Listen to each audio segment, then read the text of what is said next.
In continuation to the lecture, to the last lecture we have discussed, that is, we are about to discuss the characteristics of n channel JFET.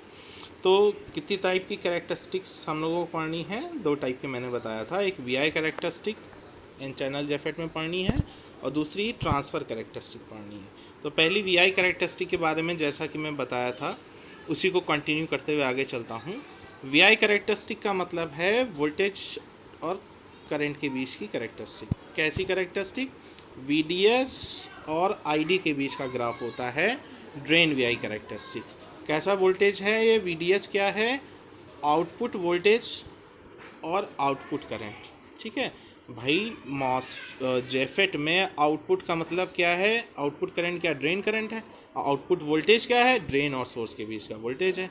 तो graph हुआ output voltage और output current के बीच, keeping input voltages constant at a time, यानी कि हर time पे input voltage को कांस्टेंट लेते हुए, कभी कुछ, कभी कोई वैल्यू, कभी कोई वैल्यू, कभी कोई वैल्यू, उस पे जो वोल्टेजेस और करंट का, आउटपुट वोल्टेज और आउटपुट करंट का जो डायग्राम आएगा, जो कैरेक्टरिस्टिक आएगी, उसकी स्टडी ही कहलाएगी drain characteristic. So I think drain characteristic क्या होती है एटलीस्ट ये आपको समझ में आया होगा। अब इसको बनाएंगे कैसे? जैसा कि आपने लास्ट लेक्चर में जो डायग्राम्स और वर्किंग देखे थे कि VDS पॉजिटिव अप्लाई कर रहे हैं, अगर आप ध्यान दें यहाँ पे VDS पॉजिटिव अप्लाई कर रहे हैं और VGS negative for N channel JFET. P channel के लिए सिर्फ और सिर्फ यही चीज़ों की पोलैरिटीज़ चेंज हो जाएंगी, डायरेक्शंस चेंज हो जाएंगी। ठीक है, यानी कि चैनल जब बदल जाएगा तो हमें पोलैरिटीज़ भी डिफरेंट लगानी पड़ेगी ड्रेन करंट को कंट्रोल करने के लिए। क्लियर है? तो आगे चलते हैं, अपने डायग्राम पे आते हैं। तो VDS क्या आपने देखा कि VDS कैसा अप्लाई है? पॉजिटिव। तो दैट्स वाई कि हम इस कोऑर्डिनेट सिस्टम में VDS को पॉजिटिव साइन की तरफ ले रहे हैं, और ड्रेन करंट जाहिर सी बात है पॉजिटिव ही वैल्यू मिलेगी करंट की। ठीक है, कोई इसमें कन्फ्यूजन वाली बात है नहीं। और जो VGS आप अप्लाई कर रहे हैं वो एट ए टाइम आप नेगेटिव अप्लाई कर रहे हैं, है कि नहीं? ठीक है, हाँ। तो VGS नेगेटिव अप्लाई करके ही तो आप गेट की करंट की, सॉरी, ड्रेन करंट की वैल्यू को कंट्रोल कर रहे हैं। ठीक है, तो पहली कैरेक्टरिस्टिक देखें। फर्स्ट कैरेक्टरिस्टिक ये है कि जैसे ही आपने VDS बढ़ाया, ड्रेन करंट लीनियरली फॉलो हुई इस VDS को, यानी कि ड्रेन करंट लीनियरली इंक्रीजिंग हुई।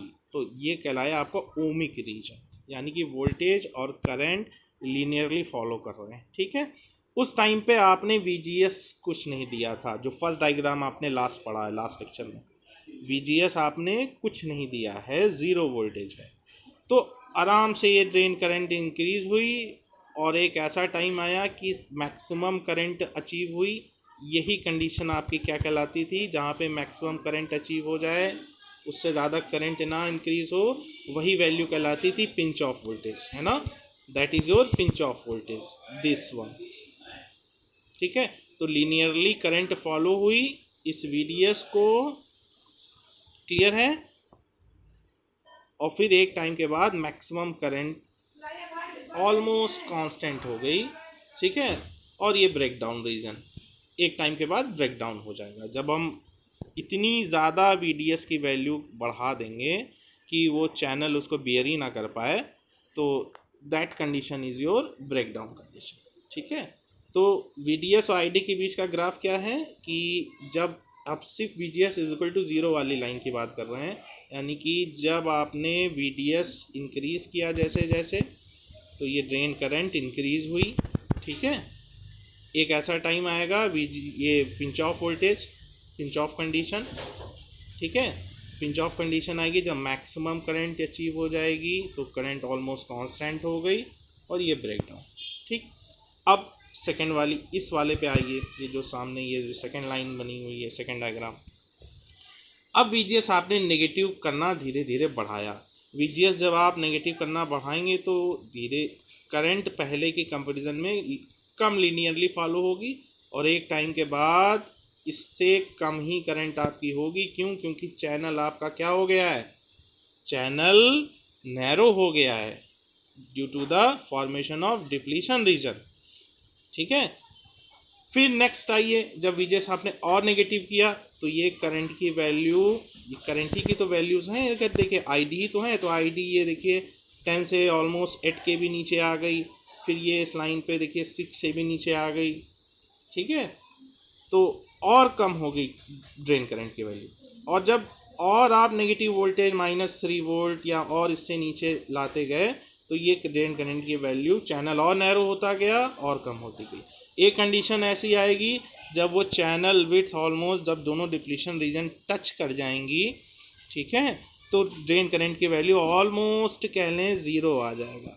सबसे लास्ट एक नीचे लाइन आप बना सकते हैं अगर बनाना चाहें। ठीक है, तो ये जो सबसे लास्ट वाली लाइन कहलाएगी, मैं सही से बना देता हूँ इस पर, कि एक ऐसी कंडीशन जब आपकी ड्रेन करंट ऑलमोस्ट 0 आ जाए, ये कंडीशन, ये लास्ट वाली एक होती है कट ऑफ।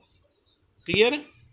तो ये हो गई आपकी वी आई कैरेक्टरिस्टिक, या कह लें drain V I characteristic, drain characteristic भी कहते हैं इसको सिर्फ। ठीक है, तो V P for V G S is equal to -3, वही जो मैंने बताया था कि वी पी और वी जी एस मान लिया अगर -3 है, ये कट ऑफ रीजन है अगर, ठीक है, तो जो वी जी एस की वैल्यू होगी वी पी की भी वही नेगेटिव वैल्यू होगी, वी जी एस ऑफ, ध्यान दीजिएगा, V G S off means cut off, बस मैथमेटिकल उसका साइन नेगेटिव में आ जाएगा।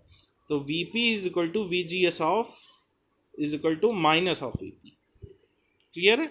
यानी कि वी पी और V G S mathematically minus of V G S off, V P is equal to minus of V G S off, या vice वर्सा भी कह सकते हैं आप लोग। क्लियर है? तो ये पूरा हो गया आपका ड्रेन कैरेक्टरिस्टिक। अब सेकेंड कैरेक्टरिस्टिक आपको क्या पढ़नी है? सेकेंड कैरेक्टरिस्टिक जो आपको देखनी है वो है ट्रांसफ़र कैरेक्टरिस्टिक।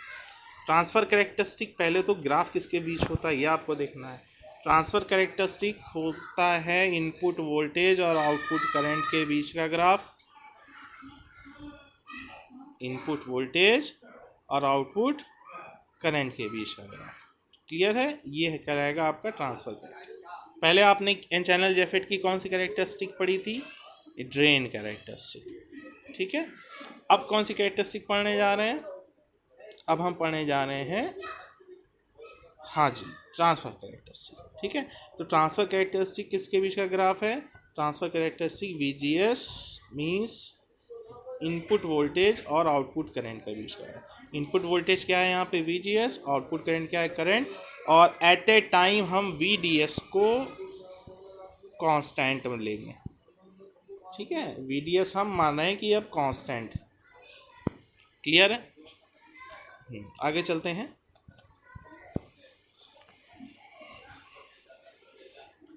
हाँ, अब इसकी अगर हम वर्किंग की बात करें कि कैसे बना हुआ है, ये कैरेक्टरिस्टिक कैसे बनी हुई है, तो वर्किंग से रिलेट करें कि एक ऐसा टाइम आया कि आपने VDS अप्लाई किया, और VDS जब आपने अप्लाई कर दिया तो आपको maximum IDSS mean maximum drain current या ड्रेन सैचुरेशन करंट मिली। अब हम जैसे जैसे VGS नेगेटिव अप्लाई कर रहे हैं, VGS negative apply N channel JFET के लिए आप अगर वर्किंग वाले सेक्शन पे ध्यान देंगे तो VGS नेगेटिव अप्लाई करते हैं। दैट्स वाई इस कैरेक्टरिस्टिक को हम VGS इस साइड ले रहे हैं कोऑर्डिनेट सिस्टम में। क्लियर है ना सबको? जी, आगे चलते हैं। VGS नेगेटिव इस साइड लिया है हमने, इसीलिए लिया है क्योंकि एन चैनल जेफेट में हम VGS नेगेटिव लेते हैं। ठीक है, नेगेटिव लेते हैं तब जाके ड्रेन करंट की कंट्रोलिंग करते हैं। तो जैसे जैसे नेगेटिव वोल्टेज बढ़ता जाएगा, जाहिर सी बात है चैनल विड्थ कम होती जाएगी, और ये मैक्सिमम करंट से होता हुआ धीरे धीरे धीरे धीरे ज़ीरो करंट हो जाएगा। ज़ीरो करंट कब होगा? जब इस गेट टू सोर्स की बीच का वोल्टेज, जब ये VGS हो जाएगा -VP के बराबर। और VP क्या है? VP है ड्रेन से सोर्स के बीच का वोल्टेज। ठीक है, जब वो वैल्यू -VP लिखा भी है, VGS is equal to -VP हो जाएगा, तब वो ड्रेन करंट हो जाएगी ज़ीरो। यहाँ पे देखिए ड्रेन करंट हो गई कितनी, ऊपर जा ही नहीं रहे, यहीं पे आ गया है ग्राफ, तो ड्रेन करंट कितनी है, ज़ीरो है। ठीक है, so that's all for drain and transfer characteristic of N channel JFET. Okay, thank you.